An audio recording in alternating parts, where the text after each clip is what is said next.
ya Bu. Karena setahu saya yang esensial dan non esensial itu asam aminonya begitu Bu. Betul. Terima kasih Bu. Betul Maureen ya, itu untuk mengganggu konsentrasi. Soal itu mengganggu konsentrasi memang ya. Untuk melihat seberapa jauh mahasiswa itu yakin ya terhadap asam amino esensial dan asam amino non esensial. Betul Maureen. Pada dasarnya tidak ada protein yang esensial gitu ya. Yang ada adalah asam amino esensial dan non esensial berdasarkan itu kategori berdasarkan diet gitu ya. Namun kalau sudah jadi protein, ya semua protein yang ada itu pembagian protein itu bukan protein esensial dan tidak esensial gitu ya. Protein itu dibagi berdasarkan ya apakah itu protein struktural gitu ya, apakah itu protein fungsional gitu ya, ataukah itu protein yang bekerja seperti hormon atau seperti enzim. Nah, seperti itu Maureen. Ya, oke. Masih ragu-ragu ya apa ada ya protein esensial gitu ya. Oke. Ya Bu. Ya Bu, terima kasih. Silakan. Ada lagi? Oke, Maureen terkesan ya dengan protein esensial. Ya, oke. Bila tidak ada, oke. Yang saya jelaskan ini merupakan penajaman terkait dengan materi yang kebetulan ya tersampaikan lewat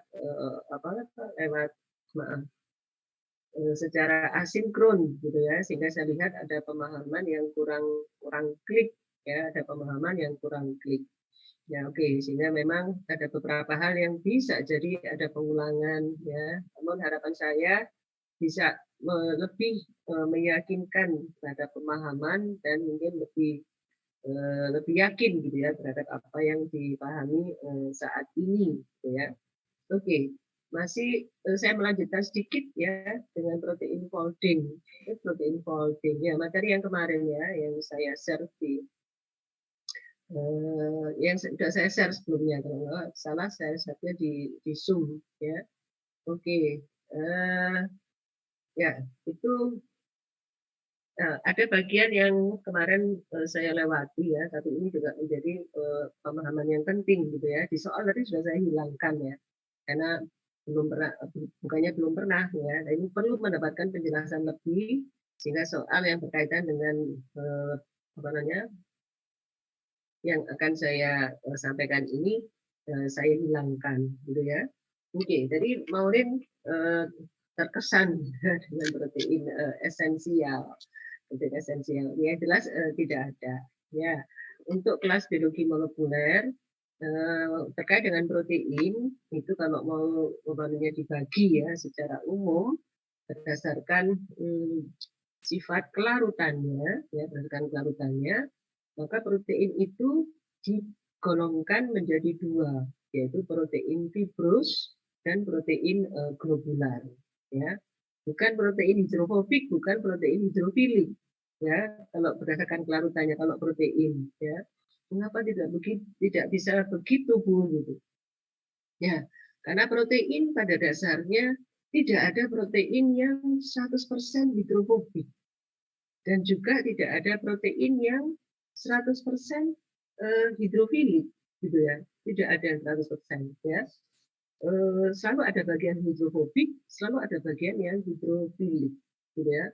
Semuanya terangkum dengan manis membentuk suatu konformasi protein yang spesifik gitu ya.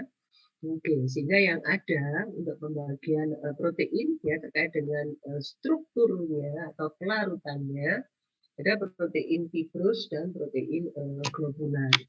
Oke, sebentar supaya perhatiannya fokus ke sana. Ini saya bukakan file yang sebelumnya ya. File kemarin juga ada ya. Sebentar. Saya nggak buka file itu ya.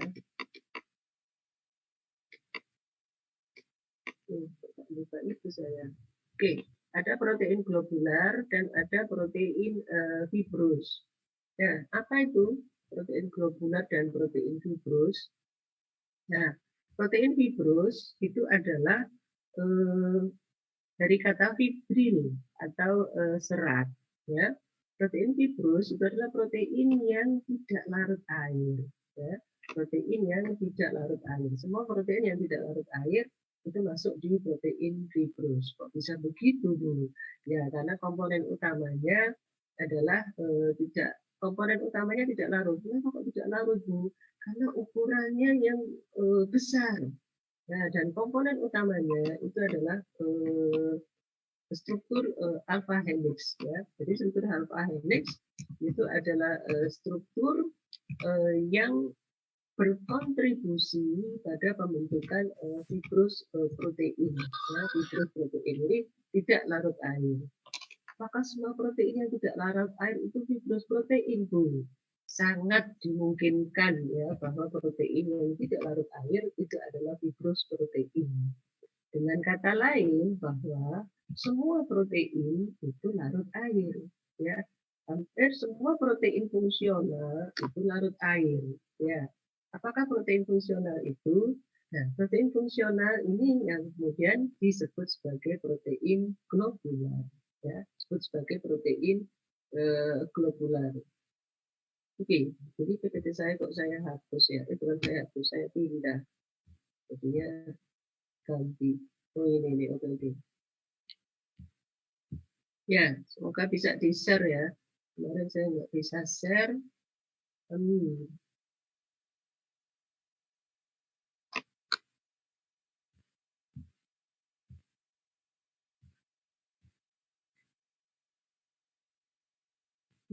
Nggak bisa, ya kan?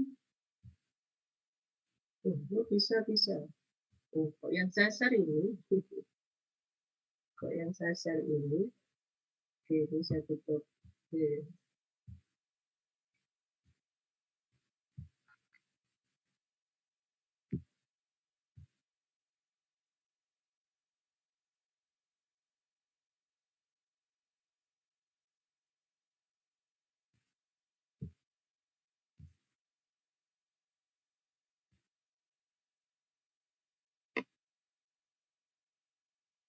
Oke, saya buka lagi. Cari di sini nggak ada, ya.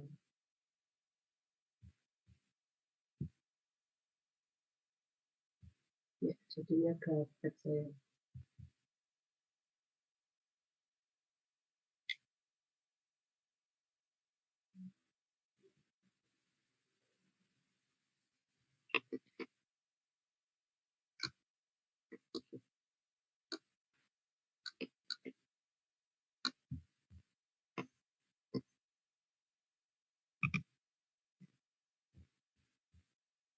Ya, semoga bisa.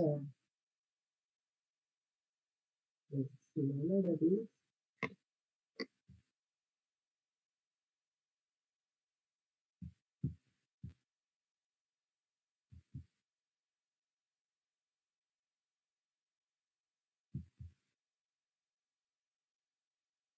Nggak mau.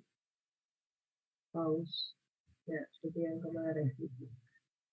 Ya, oke. Yang kemarin, ya, ada protein globular dan ada protein fibrous.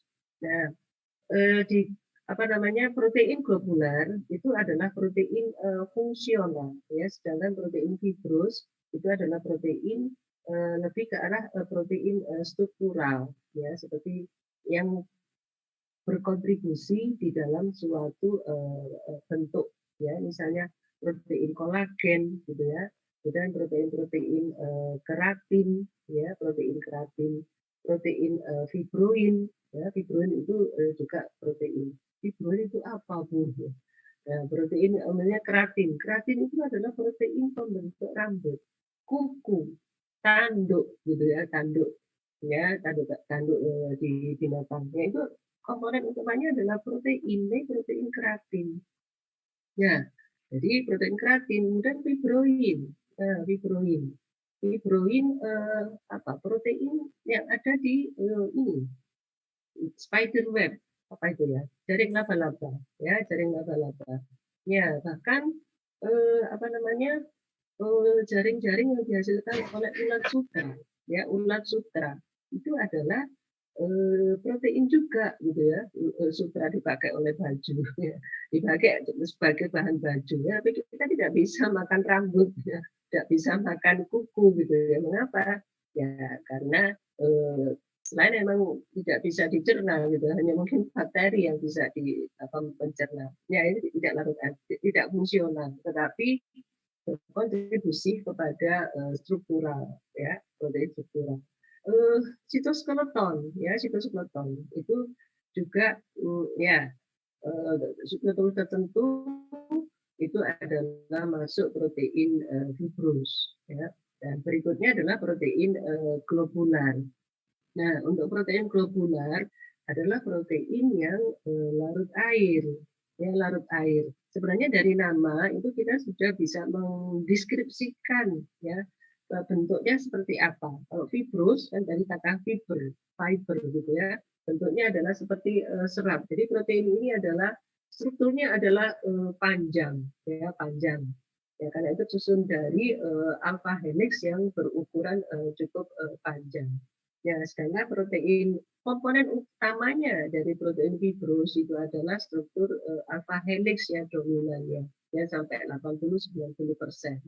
Bulu ayam itu juga keratin, itu juga protein, susah didegradasi. Hanya bakteri yang bisa melakukan degradasi pada bulu ayam ya. Dan banyak lagi itu fibrus protein. Nah, kemudian protein-protein yang fungsional itu masuk di protein globular. Namanya globular, berarti globe ya. Bentuknya hampir serupa round gitu ya. Dan secara struktural kita sebut sebagai protein dengan suatu konformasi. Ya, dengan kata lain, protein globular adalah protein yang larut air. Ya, tidak hanya larut air, tapi semua protein fungsional ya bekerja di dalam proses metabolisme, aktivasi molekul, gitu ya, dalam reaksi ya bekerja di dalam reaksi metabolisme di dalam sel itu adalah protein globular. Protein globular larut air. Nah, protein globular larut air ini tentunya bentuk konformasi itu merupakan kombinasi dari alpha helix, dari beta sheet dan konformasi struktur yang lain ya, tidak dominan di salah satu struktur saja. Nah, itu adalah protein globular ya, protein globular. Nah, kalau larut air tentunya di situ banyak ada muatan listrik. Jadi semua protein, ya semua molekul sebenarnya tidak hanya protein yang mereka bermuatan listrik, mereka adalah ya larut air. Ya. Oke, ada catatan sedikit.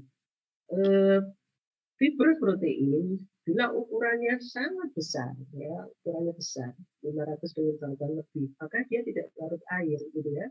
Tapi protein fibrus yang ukurannya itu pendek-pendek, kecil gitu ya, karena terfragmentasi menjadi peptida yang lebih kecil.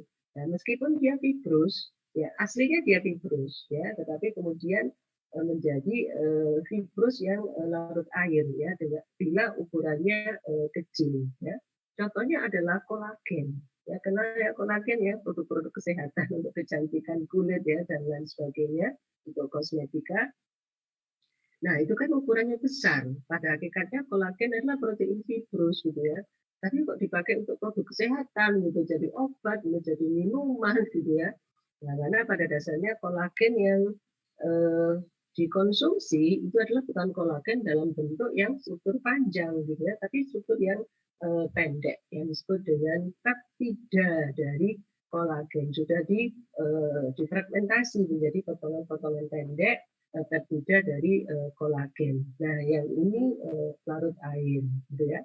Oke, jadi ini pembeda utama dari seiring dengan pertanyaannya Maureen juga seiring dengan soalnya yang ada di situ dan seiring dengan paparan yang ada di PPT terkait dengan protein globular dan protein fibril ya penggolongannya seperti itu.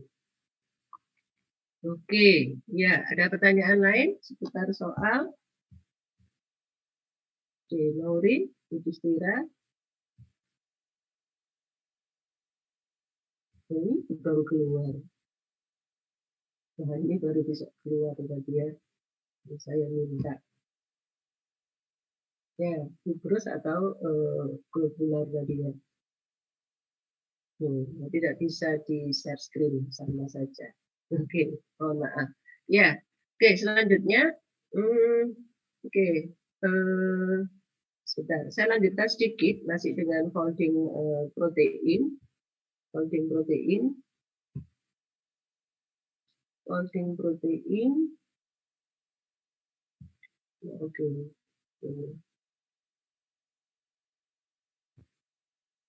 Ya, oke, sudah bisa tershare. Nah, tapi nggak mau digerakkan. Oke, mau. Ya, folding protein.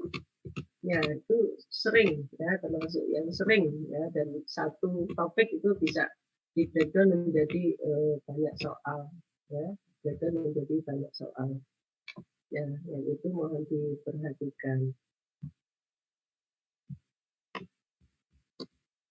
Oke, selanjutnya yang tambahan untuk folding protein, tambahan untuk folding protein ya. Kemarin saya belum memberikan gambaran lengkapnya.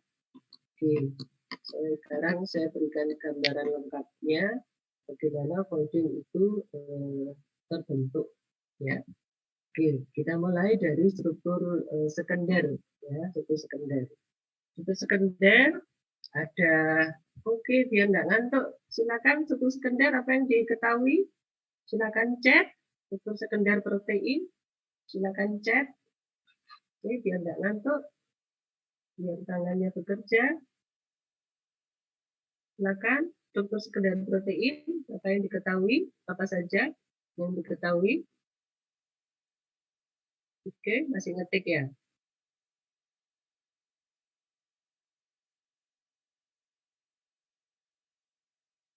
Oke. Nah, sudah mulai datang. Oke. Siapa yang pertama kali datang? Yudhistira. Oh, struktur sekunder protein, Yudhis. Coba sebutkan 2 contoh struktur sekunder protein. Nah, ini yang saya maksudkan ya, jawabannya Stefani. Yaitu kebalik ya Stefani. Alpha helix, beta sheet. Nah, itu Michelle sudah betul. Stefani kebalik ya, bukan Stefani yang kebalik ya, jawabannya yang kebalik ya. Alpha helix dan beta sheet ya, alpha helix dan beta sheet ya. Oke, kalau ikatan hidrogen, kalau jawabannya Yudis itu adalah ikatan yang berkontribusi di dalam pembentukan struktur sekunder ya, begitu. Nah, struktur sekunder dan struktur sekunder alpha helix dan beta sheet itu terbentuknya, konformasi terbentuknya itu adalah otomatis, ya automatically. Ya, jadi pada saat sesudah keluar dari mana itu ribosom, ya, pada saat keluar dari ribosom, si polipeptida ini, nah itu dia akan otomatis membentuk struktur alpha helix atau beta sheet, ya, sesuai dengan ininya, sesuai dengan konformasi atau urutan asam amino yang ada di dalamnya, ya, di dalamnya. Apakah alpha sheet ini akan terbentuk terus, Bu ya? Maksudnya misalnya asam amino nomor 10 sampai dengan nomor 30, ya itu otomatis akan terbentuk alpha helix, alpha helix ya, alpha helix. Nah, kan nanti proses selanjutnya apakah dia terus alpha helix gitu ya? Nah, struktur itu akan apa namanya? Sangat dinamis ya, akan menyesuaikan sendiri sampai dihasilkan konformasi protein yang stabil. Yang stabil, stabil itu tidak berubah secara signifikan dari waktu ke waktu. Artinya protein itu mempunyai energi yang paling kecil ya.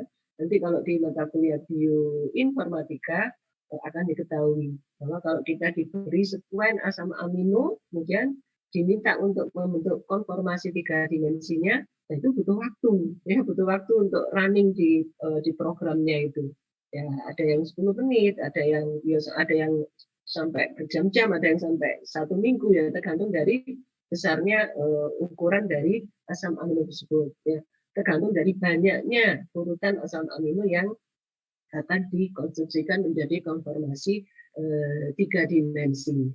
Nah, kondisi yang terjadi pada saat running ya di software, orang lama tidak langsung jadi keluar itu 3 dimensinya.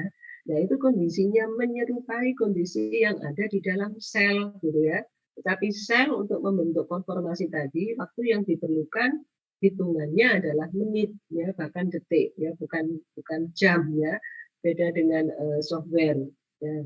Tapi itu adalah menyerupai, ya, mendekati kondisi asli yang ada di dalam sel, ya. Karena konformasi itu tidak langsung jadi konformasi terakhir, tapi adalah berproses. Nah, itu ada anunya sendiri, ya, ada ilmunya sendiri.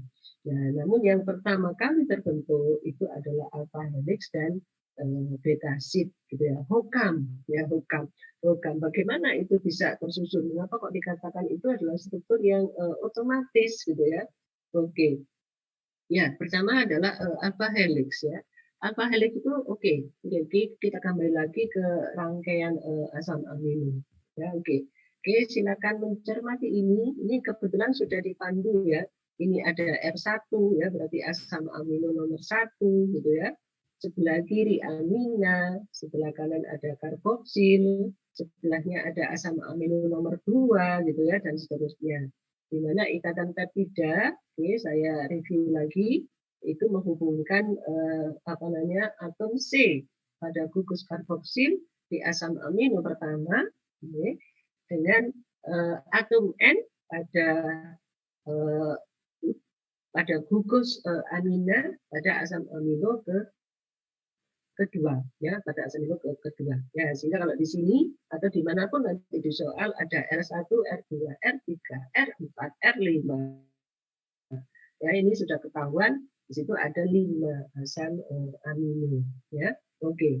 Asam amino ini di highlight warnanya, ya. CO-nya, CO untuk asam amino nomor 1 di highlight merah. Nah, sedangkan yang di sisi ujung lagi ini di highlight amina pada asam amino yang nomor 5, ya. Kalau ini kan punyanya asam amino nomor 5, ya. Ini nggak boleh lupa. Nah, ini di highlight merah sama biru. Mengapa demikian? Nah, karena posisi merah CO ini dan posisi H pada biru di sini itu adalah posisi terbentuknya ikatan hidrogen, ya, untuk mulai membentuk alpha helix, ya. Alpha helix. Masih ingat kemarin, ya, bahwa peptida bond itu kan tidak kaku, gitu ya, tetapi fleksibel, demikian rupa sehingga bagian yang R, ya, gugus fungsi itu selalu ada di bagian luar, ya, di bagian luar dari sumbunya, ya, menghadap keluar dari sumbu. Kalau itu adalah membentuk suatu sumbu. Oke, kembali ke ikatan hidrogen yang membentuk alpha helix, ya. Jadi alpha helix tersebut disusun, ya, terbentuk oleh ikatan hidrogen yang menghubungkan, ya, atom oksigen dari karboksil pada asam amino nomor 1 dan atom hidrogen pada gugus amina pada asam amino nomor 5. Itu cuma satu saja, tidak satu. Ini akan berulang lagi, ya, berulang lagi. Ya, berulang lagi sama juga ini kan setiap kali ini kan bisa dikatakan satu putaran, ya. Jadi terbentuknya hidrogen di bagian merah ini dan di bagian biru ini membentuk hidrogen itu membentuk satu putaran alfa.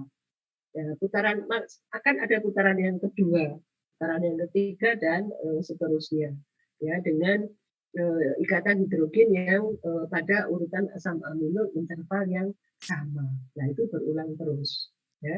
Sehingga di sini kan tidak ada spesifikasi harus asam amino yang hidrofilik dengan yang hidrofobik, ya kan, tidak, ya.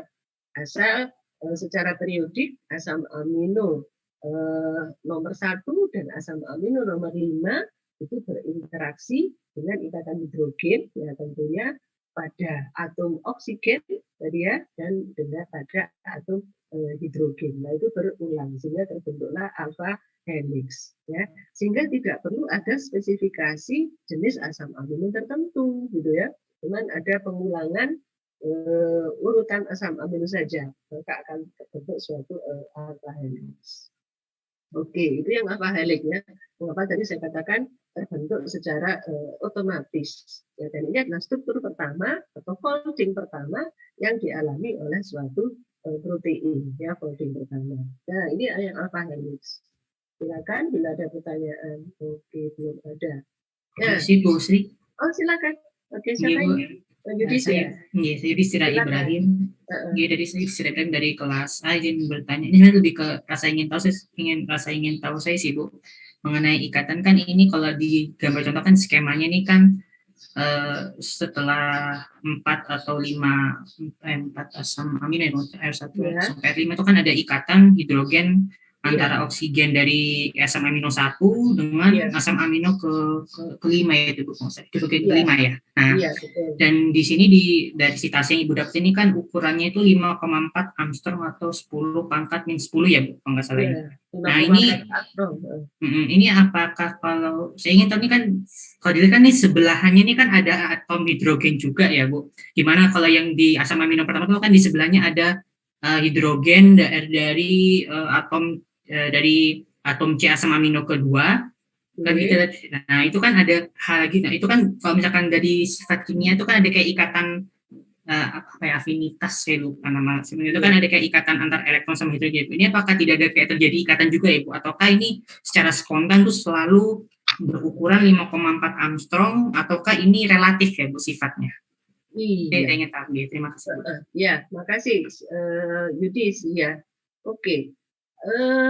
Ini terjadi secara apa namanya ya, otomatis, natural ya.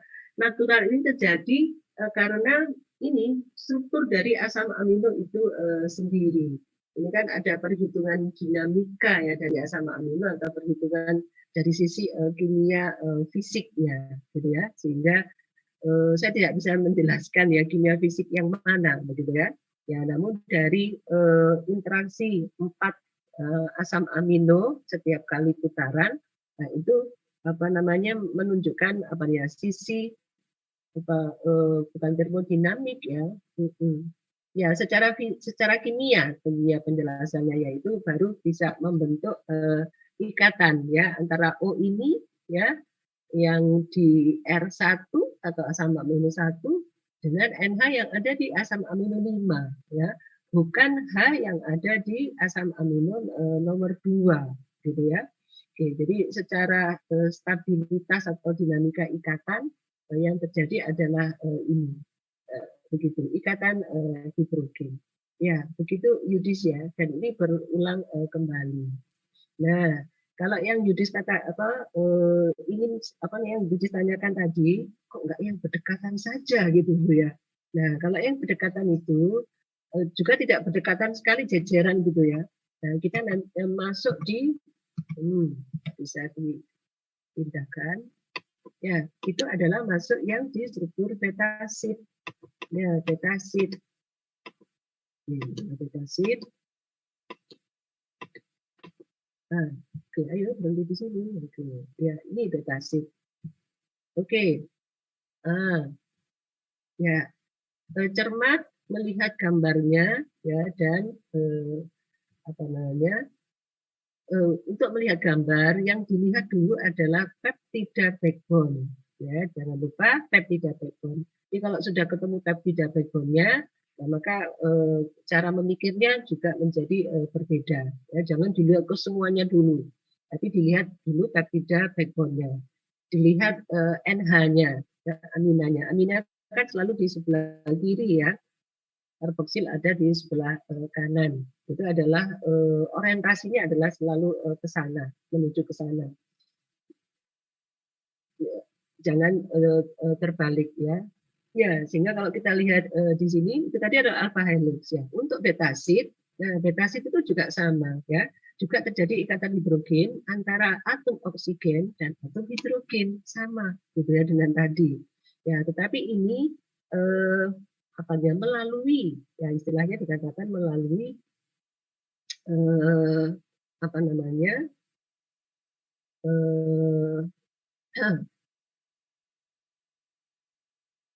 di antara lipatan yang terbentuk ya di antara apa namanya rantai yang ada rantai yang ada di dekatnya ya di mana ada lipatan. Nah, ini R kan berarti asam amino ya, asam amino.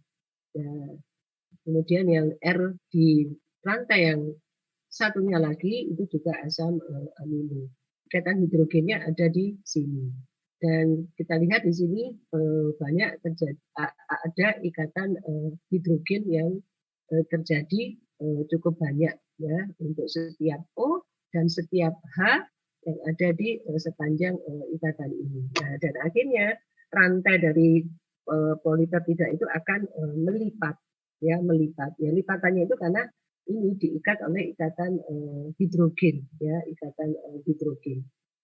Ya, jadi otomatis ya akan melipat. Kalau tadi ikatan hidrogen, ya, karena apa namanya menghasilkan ya terjadinya suatu helix ya putaran helix. Kalau ini artinya terbentuk suatu lipatan. Nah, dan lipatan ini bisa berulang ya beberapa kali. Ini kan tidak tampak ya, ini kan kosong. Nah, ini menunjukkan bahwa sebelah sana itu masih ada rantai asam amino yang lainnya. Ya, asam amino yang lainnya. Nah, itu yang ikatan hidrogen di alpha helix dan beta sheet ya, beta sheet. Nah, oke. Nah, untuk beta sheet itu kita kenal yang disebut dengan paralel dan anti paralel ya. Paralel dan anti paralel. Apa itu paralel? Nah, bila lipatan tersebut adalah arahnya sama, ya masih ingat ya, arah itu adalah dari amina ke karboksil, ya. Maka itu disebut dengan paralel, ya. Tapi kalau arah lipatannya itu tidak searah, gitu ya, disebut dengan anti paralel ya anti paralel. Nah, kita lihat gambar ini. Nah, cara membacanya adalah bahwa pita ini pita rantai yang atas ini ujung kalau diteruskan ujung ke sana adalah ujung karboksil gitu ya. Dan ujung ke sana juga terusnya adalah ujung karboksil. Nah, yang ini ya bila rantai ini melipat ya membentuk beta sheet ya maka beta sheet yang ini kita sebut sebagai paralel ya, paralel.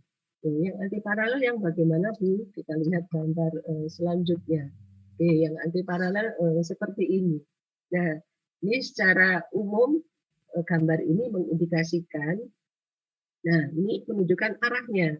Arahnya bukan ini karboksilnya bukan, tetapi karboksilnya ini ada di ujung yang sini. Nah, ini kan berlawanan. Sedangkan yang bagian ini karboksilnya ada di ujung yang berbeda. Nah, ini disebut dengan anti paralel. Apakah ikatannya berbeda Bu? Anunya, cara membentuknya. Cara membentuknya sedikit berbeda. Ya, sebentar. Ada gambar yang lebih mudah. Nah, oke. Ini gambar yang sederhana. Ya, kita lihat apa namanya tanda panah ini ya. Tanda panah ini menunjukkan sisi ini adalah sisi amina. Nah, kemudian ujung yang terakhir ini adalah ujung karboksil. Nah, ini gambaran bagaimana beta sheet itu terjadi. Nah, ini kan beta sheet, ini kemudian ada ikatan hidrogen ini. Nah, beta sheet yang ini, ya, beta sheet yang ini, ya, oke, coba berikan pendapatnya. Ini yang paralel atau anti paralel? Oke, yang di gambar tengah yang saya tunjuk ini. Silakan menyampaikan pendapatnya. Paralel atau anti paralel? Oke, ini nanti yang mau ambil mata kuliah di informatika pilihan, nah, ini menjadi hal yang akan menjadi terbiasa gitu ya istilah ini. Oke, betul anti paralel. Oke, Abdullah, ini ya. Oke, semoga semuanya juga terjaga ya, tidak terkantuk. Nah, ini yang paralel ya. Oh, maaf, anti paralel ya. Dan biasanya kalau di bioinformatika itu digambarkan dengan tanda panah seperti ini. Ya, kalau tanda panahnya berlawanan arah, menunjukkan bahwa ini adalah anti paralel. Ini kok tiba-tiba datasheetnya kok melengkung begini, Bu, gitu. Padahal kan bisa diperpanjang sampai ke sana gitu ya, melipat sampai panjang ke sana. Nah, ini satu kunci pentingnya adalah protein prolin, maaf, asam amino prolin. Nah, asam amino prolin itu adalah satu-satunya asam amino yang sifatnya paling kaku di antara asam amino yang lain, gitu ya. Paling kaku di antara asam amino yang lain. Nah, sehingga apabila di satu titik ya di rantai polipeptida tersebut ada prolin, ya ada prolin. Nah, maka apa namanya? Selanjutnya prolin ini tidak bisa melipat atau tidak bisa menekuk gitu ya, ya. Dan prolin ini sering ditemukan pada ujung alpha helix dan pada ujung beta sheet. Nah, adanya prolin inilah yang kemudian mengakhiri ya, biasanya mengakhiri suatu struktur sekunder gitu ya. Di ujung struktur sekunder ini juga contohnya. Ini kan alpha helix, ini kan tidak terus alpha helix ya. Padahal ini kan juga alpha helix lagi gitu ya terusannya. Tapi karena ada prolin di sini, maka alpha helixnya tidak kontinu ya. Karena prolin ini maka alpha helixnya tidak kontinu, tapi alpha helixnya adalah diskontinu. Nah, sehingga terjadi suatu lekukan kecil ya, yang ini yang disebut dengan loop ya, yang disebut dengan loop. Ya, loop ini tidak jelas apakah ini struktur sekunder, apakah ini struktur primer gitu, tidak. Tapi ini adalah bagian dari keseluruhan protein. Nah, yang ini disebut dengan loop. Kalau asam aminonya agak panjang, ini disebut dengan loop. Ya, kalau asam aminonya agak pendek, ya sekitar 3 atau 4, itu disebut dengan turn. Ya, turn. Nah, kita lihat juga di sini, ya. Ini juga ada bentuk di antara beta sheet, ini juga ada bentuk seperti ini, dia tidak jelas alpha helix bukan, beta sheet juga bukan, gitu ya. Nah, ini yang disebut dengan loop tadi. Nah, istilah ini akan sering ditemui di bioinformatika. Dan hal ini adalah bukan sesuatu, ya memang seperti itu, ya, karena hal ini terjadi dimungkinkan karena pada ujung itu ada asam amino prolin ya yang mengakhiri struktur sekunder yang ada ya, dan selanjutnya nanti akan dimungkinkan akan terbentuk struktur alpha helix lagi atau beta sheet kembali. Nah, oke, seperti itu yang disebut dengan turn ya atau loops. Tidak bisa diindonesiakan ya, tetap terus dan loop ya, padanan bahasa Indonesianya sulit untuk mencari yang cocok. Silakan bila ada yang hendak ditanyakan. Oke, tidak ada ya. Oke, ini belum saya keluarkan soalnya di latihan-latihan sebelumnya, belum saya keluarkan.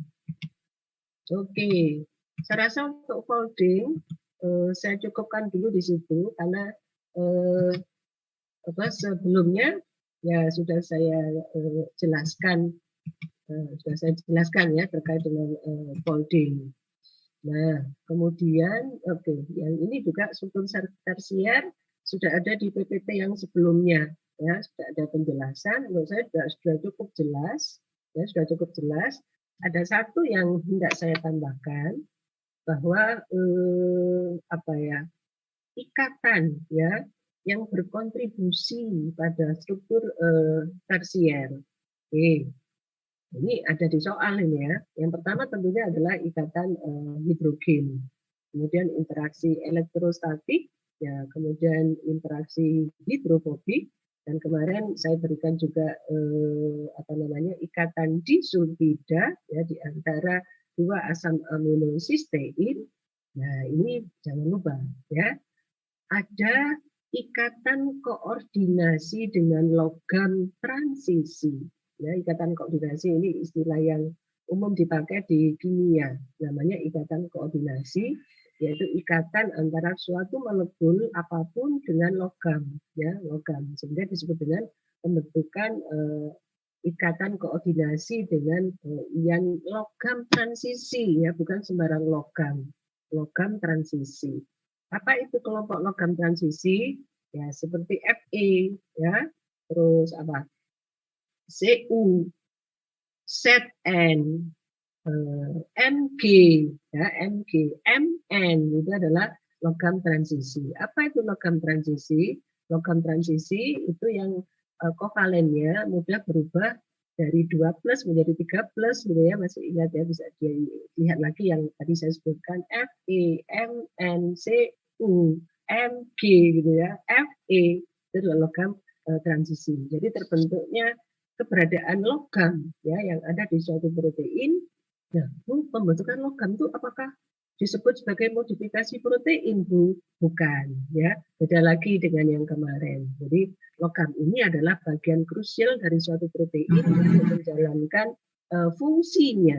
Selain modifikasi protein, ya, yang minggu-minggu yang lalu kita sampaikan.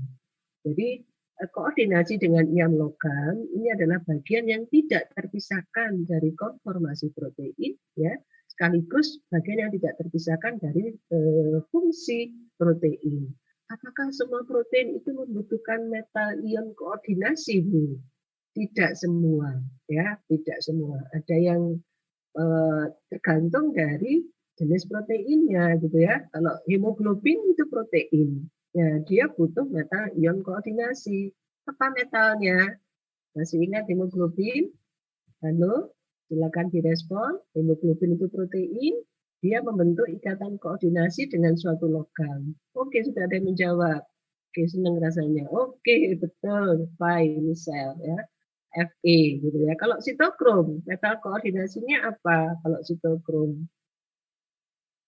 Oke, kalau ini polimerase, metal koordinasinya apa? Ada cukup banyak, tapi ada juga yang tidak, ya, depend on, ya, depend on. Ya, itu semua adalah apa namanya berkontribusi di dalam pembentukan struktur tersier, struktur tersier. Lari-lari kemana-mana. Oke, ya, ini gambaran dari hemoglobin, ya, yang sering ada, tapi yang lain juga banyak, ya, enzim-enzim polimerase, ya, untuk replikasi DNA itu di situ ion logamnya adalah Mg, ya, itu Mg dia. Iya, saya lanjutkan lagi. Oke, ini bagian yang krusial juga. Mana tadi? Oke, nah, ini fibros sama globular, ya, tadi sudah kita bahas, sudah dibahas. Oke, contoh-contohnya di PPT sebelumnya itu juga sudah cukup lengkap, ya, dengan strukturnya dan tempatnya ada di mana, ya, di dalam tubuh kita, itu diperhatikan. Nah, oke, masih klasifikasi proteinnya. Klasifikasi protein itu ada lagi selain tadi globular dan fibros, ya, bisa juga digolongkan berdasarkan ininya, ya, ada tidaknya konjugasi. Nah, konjugasi ini maksudnya adalah ada tidaknya modifikasi protein yang ada di situ, ya. Oke. Ya, oke.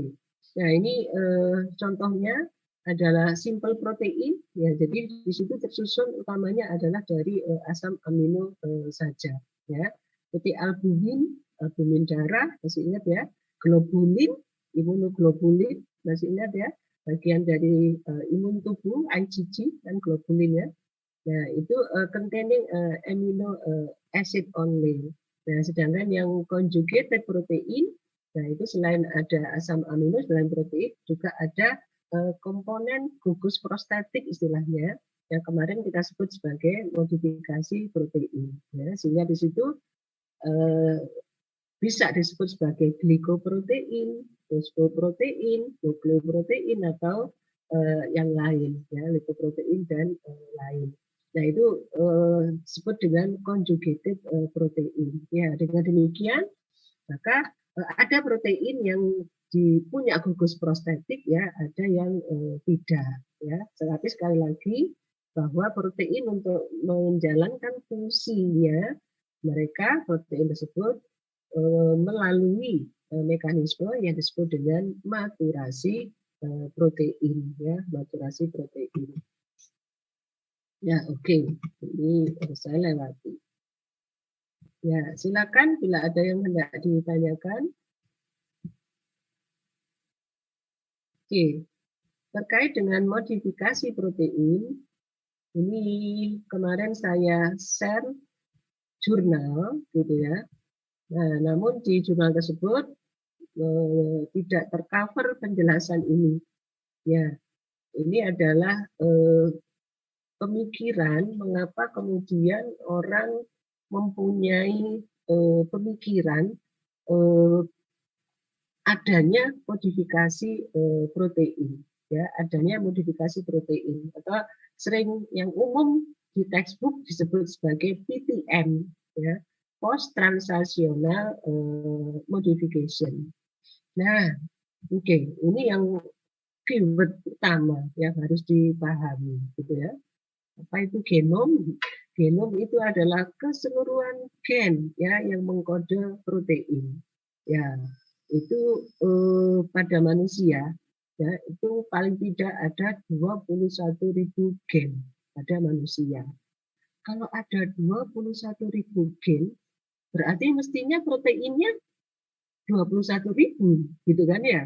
Masih ingat central dogma, banjin dengan protein. Ya, itu central dogma bunyinya seperti itu.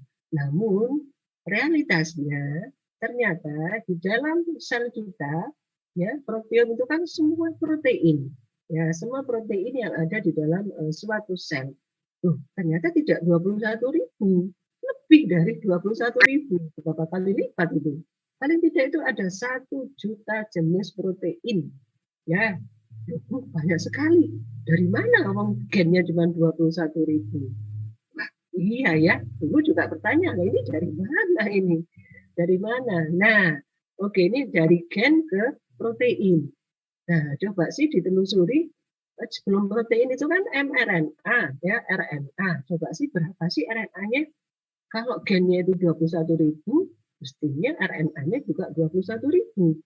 Ternyata penelitian membuktikan bahwa RNA itu jenisnya ya, bukan banyaknya, jenisnya itu 100.000, ya 5 kali, ya 5 kali lebih banyak dari genomnya. 100.000 jenis RNA, padahal genomnya cuma 21.000. Kemudian jadi protein. Loh, kok tambah banyak lagi loh. Apa penjelasannya? Apakah ada yang salah dari analisanya? Ternyata pertama adalah dari genom ke transkriptom ke proteom, ya di sini ternyata ada peningkatan kompleksitas, ya. Tidak sekedar one gene one protein, ya itu dogma yang sebelumnya seperti itu, tetapi kita belajar dari bagaimana RNA itu mengalami splicing, alternatif splicing. Jadi dari satu mRNA ya itu bisa mengalami editing, bisa mengalami splicing sehingga satu gen itu tidak satu RNA ya, tapi bisa 2 atau 3 mRNA ya. Ini juga yang nanti akan menjadi cikal bakal ya dari kombinasi gen, rekombinasi gen pembentuk antibodi yang spesifik terhadap antigen, yaitu cerita nanti. Ya, jadi begini seperti itu. Jadi satu RNA itu bisa di-splicing, ya berpotensi di-splicing menjadi lebih dari satu RNA. Ya, kalau dari 21.000 menjadi 100.000, paling tidak rata-rata satu mRNA, satu jenis mRNA dari satu sekuen gen itu bisa di-splicing menjadi 5 alternatif RNA. Ya, belum lagi ke sana. Nah, ini kok semakin banyak ini. Ini penjelasannya bagaimana? Ya. Kalau dari genom ke transkriptom penjelasannya adalah karena alternatif splicing, gitu ya, alternatif splicing. Ya. Nah, sedangkan kalau dari sini penjelasannya itu adalah PTM, post translational modification. Ya. Jadi secara proteum, ya, secara proteum, eh, eh, contohnya gini, ya, mungkin sangat kenal dengan enzim-enzim pencernaan, ya, sangat kenal dengan enzim-enzim pencernaan. Kita kenal ada enzim apa namanya, enzimogen gitu ya, ya oke. Itu tidak hanya terjadi pada enzim gitu ya, di hormon misalnya yang sering dipakai untuk contoh itu adalah insulin. Ya, insulin juga demikian. Jadi insulin yang bekerja, ya, yang sudah dilepaskan oleh sel beta pankreas itu adalah insulin yang sudah mature, sudah matang, gitu ya. Bentuk aslinya itu adalah disebut dengan proinsulin, ya, proinsulin. Gen pembawanya adalah gen pengkode insulin yang lengkap yang disebut dengan proinsulin. Nah, sebelum insulin itu dirilis, nah, maka proinsulin itu dipotong, ya, mengalami pemotongan. Nah, bagian yang hasil pemotongannya ini menjadi insulin yang mature, yang matang, yang kemudian disebut dengan insulin. Ya, demikian juga dengan enzim-enzim pencernaan, gitu ya.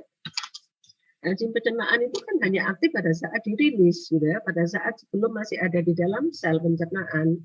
Nah, itu masih dalam bentuk yang tidak aktif. Ya, untuk mengaktifkannya biasanya kita sebut sebagai enzimogen, ya, pepsinogen, gitu ya, artinya adalah pepsin yang belum aktif. Ya, kalau sudah aktif, cara mengaktifkannya adalah dengan dipotong, ya, dipotong sebagian, ya, bukan semuanya. Dan pepsinnya itu yang kemudian aktif sebagai enzim. Nah, pepsinogen itu protein, pepsin itu juga protein. Berapa macam ini sudah? Sudah 2 macam. Pepsinogen dihitung sebagai satu protein sendiri dan pepsin dihitung sebagai protein sendiri. Karena kan konformasinya berbeda, aktivitasnya juga berbeda. Nah, itu tadi hasil dari post translational modification. Nah, jadi itulah mula terjadinya pemikiran bahwa ada alternatif splicing dan adanya post translational modification yang menghasilkan kompleksitas, ya, dari genom menjadi proteom, ya. Yang alternatif splicing kemarin dijelaskan di sebelum UTS, ya. Sedangkan yang PTM ini adalah bagian yang protein, ya. Baik splicing, alternatif splicing maupun PTM ini bagian dari peningkatan kompleksitas, ya, proteum, kompleksitas molekul yang ada di dalam sel. Nah, ini penjelasan PTM yang kemarin juga ada di jurnal. Ya. Oke, sebentar. Permisi Ibu. Silakan, silakan. Ya, mohon maaf Ibu, untuk slide-nya itu masih blank Ibu. Baru bilang sekarang.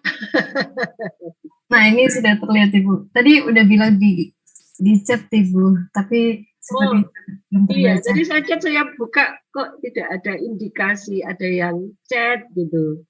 Sehingga saya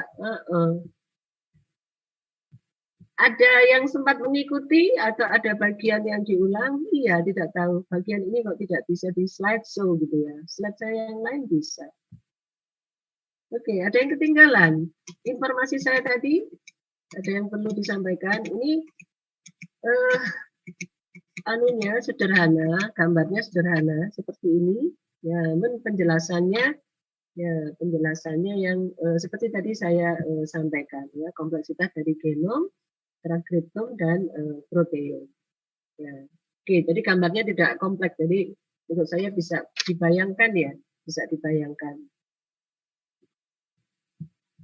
Oke, ada yang ketinggalan tadi tanpa gambar, beda Bu, tanpa gambar ada yang miss tadi. Oke, silakan menyampaikan. Ya, jadi chatnya sekali-sekali saya coba, bukan buka sih ya, nggak ada indikasi. Ya, tidak kelihatan. Ya, kalau sedang buka share screen, saya sendiri tidak kelihatan ada chat. Kalau di kursornya tidak ditunjukkan, tidak diarahkan ke tempatnya. Oke, ini oke, tidak bisa share screen ya. Oke, tidak apa-apa. Kok share screen. Bisa slideshow. Oke, terkait dengan modifikasi protein. Ya, kenal musin. Halo, di Anfis, silakan. Ini slide saya sudah ya. Saya kok malah tidak bisa melihat ini. Sudah Ibu. Oke, musin, silakan. Loh, di mana? Kok ganti?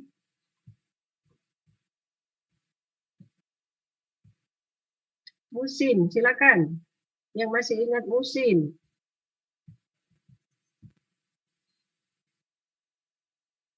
Musin, ini saya kok nggak bisa lihat anak-anak ya dari sini. Oh, mungkin ketutup sama ini mungkin ya. Kenapa tadi nggak bisa? Musin, halo. Sebentar, saya kok nggak bisa lihat anak-anak. Oke, ini.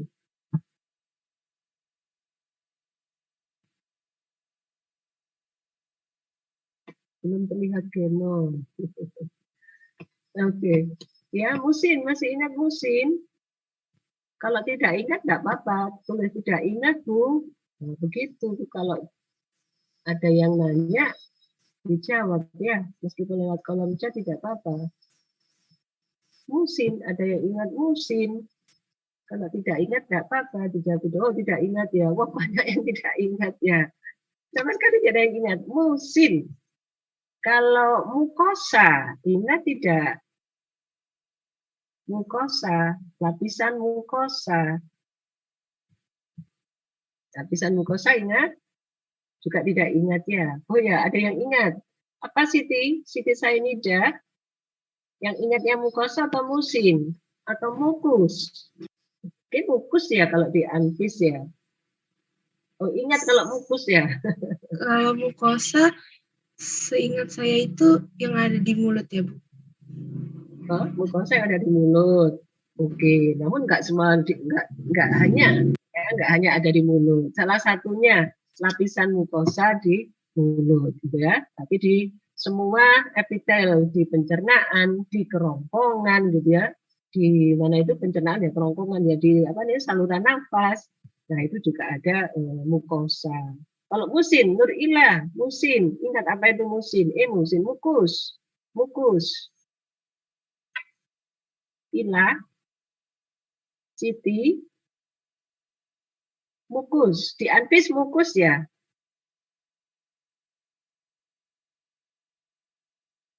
Halo? Halo?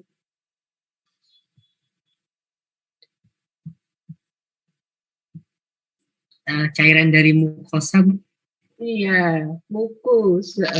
Jadi mukus itu ya paling mudahnya adalah lendir kita, ingus kita gitu ya. Itu kalau sudah keluar. Kalau masih stabil di dalam rongga tenggorokan kita, nah itu adalah menjadi lapisan disebut dengan mukus. Nah, mukus itu komponen utamanya adalah protein musin. Protein musin.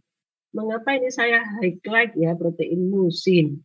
Nah, karena protein musin ini adalah protein yang mengalami glikosilasi, penambahan gugus karbohidrat sangat banyak di situ, ya.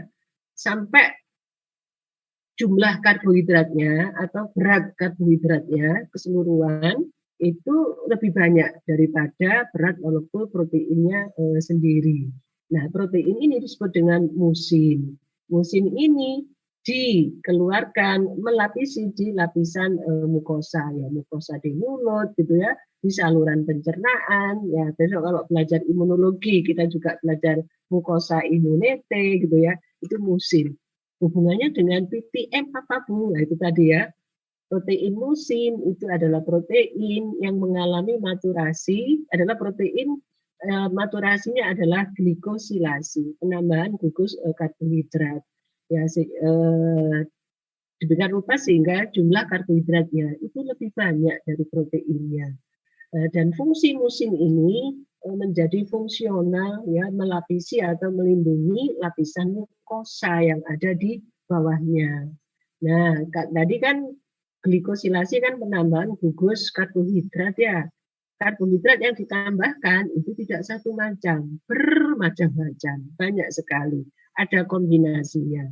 Nah, perubahan dari macam karbohidrat yang ditambahkan pada protein musin ini akan mempengaruhi fungsi dari musin, termasuk sampai juga mempengaruhi atau berkontribusi di dalam munculnya kanker kolon atau penyakit-penyakit gangguan pencernaan, ya, karena adanya perubahan komposisi karbohidrat yang menyusun musin, ya, musin. Nah, itu istilah ANPIS tadi disebut dengan mukus, ya, disebut dengan mukus tadi. Nah, oke, slide saya tadi kok buka, saya buka, ya. Nah, oke, musin. Nah, oke, ini musin juga sering keluar di soal. Ya, sebagai salah satu contoh dari glikosilasi protein. Ya, protein mukus. Oke, ada yang hendak ditanyakan lagi? Protein mukus, ya, ini sudah. Protein degradasi juga sudah, ya, kemarin.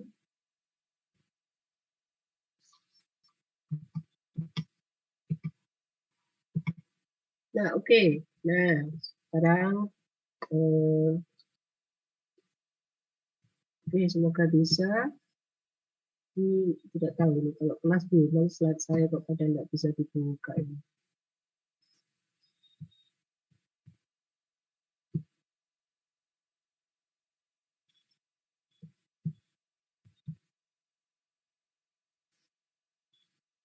Oke, coba saya view. Mau? Oke, saya view mau. Ya, harus PDF.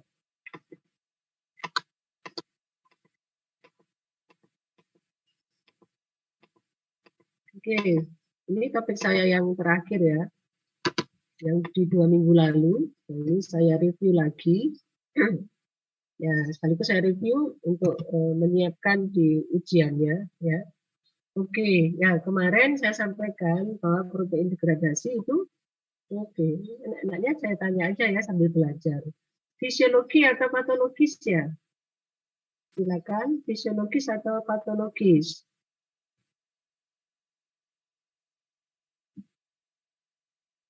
Ya, fisiologis atau patologis? Nah, belum ada yang ngechat. Oke. Degradasi protein. Nah, itu fisiologis atau patologis? Ya, meskipun pertanyaan saya mudah, silakan dijawab, ya. Meskipun pertanyaan saya mudah, silakan dijawab. Oke, fisiologis, ya, fisiologis. Nah, jadi merupakan kondisi fisiologis terkait dengan apa, ya? Mengapa protein itu perlu didegradasi? Oke, terkait dengan apa, ya? Mengapa protein itu secara fisiologis perlu didegradasi? Oke, terkait dengan keperluan apa? Silakan.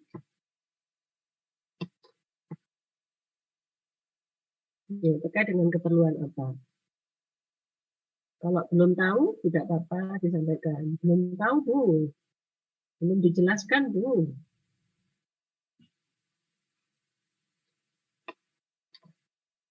Oke, belum ada yang menjawab. Terkait dengan apa? Protein itu perlu didegradasi. Oke, sepanjang ini yang diketahui apa? Mengapa protein itu perlu didegradasi? Hah? Karena telah digunakan. Apakah semua protein yang telah digunakan itu kemudian masuk di fase degradasi? Oke, terima kasih Abdullah sudah menjawab. Ya, dengan menjawab saya bisa mancing, ya, memancing pertanyaan yang berikutnya. Gagal folding, Aura, terima kasih. Jadi bukan karena telah digunakan. Yang pertama adalah potensi protein yang didegradasi adalah gagal folding. Gagal folding. Ya, gagal folding ini bisa juga disebut sebagai damage protein, ya, bisa damage protein ini gagal folding. Jadi semua protein yang sebenarnya adalah bukan karena telah digunakan ya, tetapi setiap protein yang pertama, setiap protein mempunyai lifespan, ya masih ingat ya lifespan. Setiap protein itu punya lifespan. Lifespan itu adalah masa hidup, ya masa hidup. Jadi secara natural protein punya lifespan, ya ada yang kemarin sudah saya jelaskan ya. Lifespan-nya itu tergantung, sangat tergantung pada kondisi metabolisme. Tetapi rata-ratanya itu ada. Di kondisi metabolisme yang berbeda, maka lifespan dari protein itu juga berbeda. Ya, oke. Nah itu secara fisiologis seperti itu. Nah di sisi lain pada protein juga punya potensi untuk damage ya atau gagal folding. Atau pada saat protein ini berinteraksi dengan molekul yang lain, sehingga protein ini menjadi tidak fungsional. Nah, protein ini juga perlu didegradasi, gitu ya, perlu didegradasi. Nah, kemarin juga kondisi-kondisi dedahan stres ya, pajanan stres panas, suhu tinggi, apa mungkin tuh kita stres panas? Kalau proteinnya damage, kita kan sudah mati.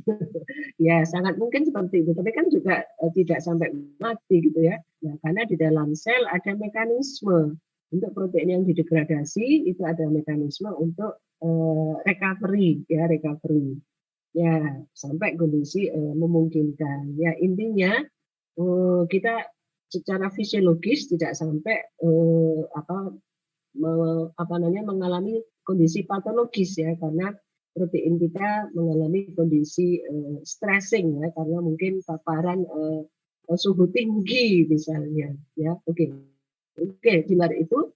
Nah yang jelas adalah protein itu punya potensi untuk unfolding atau misfolding ya ini karena berinteraksi dengan protein yang lain dan protein ini harus degradasi ya. Kalau tidak bisa di repair, nah protein ini harus degradasi ya. Kemarin kita juga sudah belajar degradasinya ada dua jalur ya, jalur ubiquitin ya, atau jalur lisosom ya, tergantung dari jenis proteinnya, tergantung dari kondisinya ya. Oke. Ya, jadi ini fungsi-fungsi seluler yang diperankan oleh degradasi protein ya, menghilangkan unfolding protein ya, menghilangkan damage protein yang tidak bisa diperbaiki. Oke, selanjutnya protein degradasi punya fungsi. Nah, ini ya karena di dalam mekanisme metabolisme di dalam sel itu ada regulasi yang sangat regulasi yang tertata ya, sehingga ada beberapa protein yang harus segera dinonaktifkan sesudah protein itu selesai beraktivitas ya. Di beberapa enzim ya dan beberapa enzim itu memerlukan hal ini ya, memerlukan regulator ya, di mana regulatornya ini bisa on, bisa off ya. Pada saat off, regulator ini akan didegradasi. Nah, ini untuk meregulasi ya, mengatur metabolisme seluler ya yang ada di dalam sel. Contoh yang paling mudah adalah siklin ya, masih ingat siklin ya di siklosel ya, di mana siklin ini diproduksi ya untuk mengarahkan sel masuk ke siklus berikutnya. Nah, sesudah itu siklin didegradasi, itu yang siklin. Itu contoh yang umum adalah siklin. Nah, itu karena fungsi selulernya. Nah, fungsi yang berikutnya adalah protein degradasi. Ya, itu juga dimungkinkan untuk menghasilkan protein yang aktif, ya protein yang aktif. Oke, tadi saya contohkan ya dari pepsinogen menjadi pepsin, itu kan dipotong, gitu ya, dipotong ya, dipotong itu kan ikatan peptidanya diputus ya. Nah, degradasi kan ada ikatan peptida yang diputus ya, sehingga ada mempertahankan segmen yang untuk aktif. Nah, di beberapa textbook itu dikatakan degradasi protein untuk menghasilkan atau untuk mengaktifkan suatu enzim ya atau suatu hormon ya atau suatu protein. Di sisi lain degradasi protein yang seperti itu ya pemotongan segmen tertentu dari protein itu juga bagian dari post translational modification. Oke, waktu saya tinggal 5 menit. Nah, masih ingat kaspase ya? Ya, dari prokaspase menjadi kaspase gitu ya. Prokaspase belum aktif menjadi kaspase itu aktif gitu ya. Prokaspase bentuknya masih panjang dan sesudah dipotong segmen tertentu menjadi kaspase yang aktif. Nah, itu adalah yang dimaksudkan pada fungsi seluler dari protein degradasi untuk menghasilkan protein yang aktif. Ya, ini adalah bagian dari post translational modification. Ya, sekaligus juga bisa menjadi bagian dari fungsi fisiologis dari protein degradasi terkait untuk mengaktifkan suatu protein.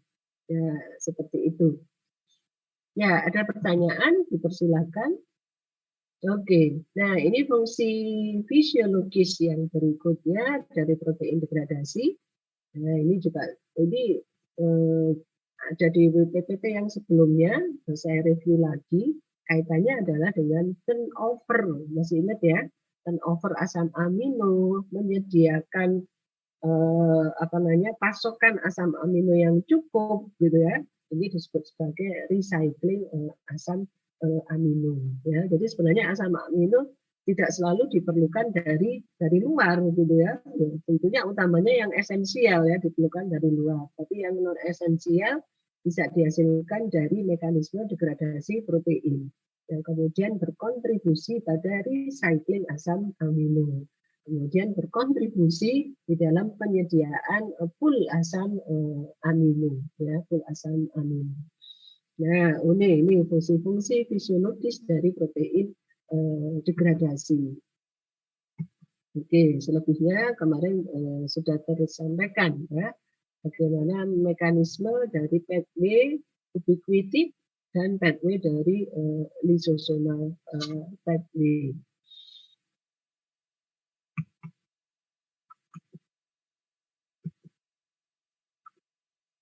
Nah, ada pertanyaan?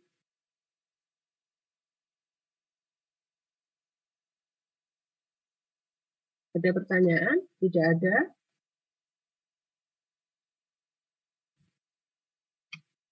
Oke, bila tidak ada pertanyaan, waktu saya sudah habis, 5 menit terakhir. Oke, sambil, oke, ya ini saya share file tambahan yang tadi saya sampaikan. Mana ya? Chat. Oh, di sini. Filenya. Oh.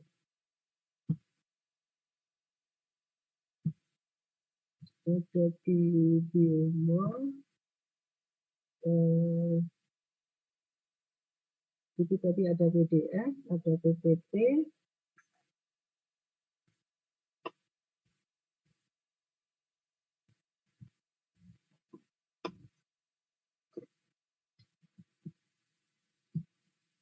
Itu tadi konformasi protein, ada 2 tadi ya, oke.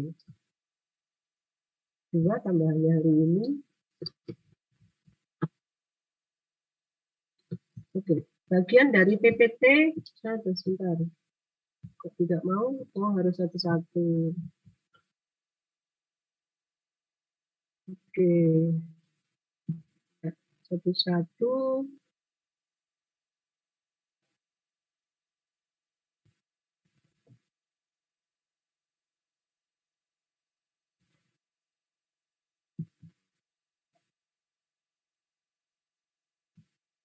Itu ada 3 ternyata.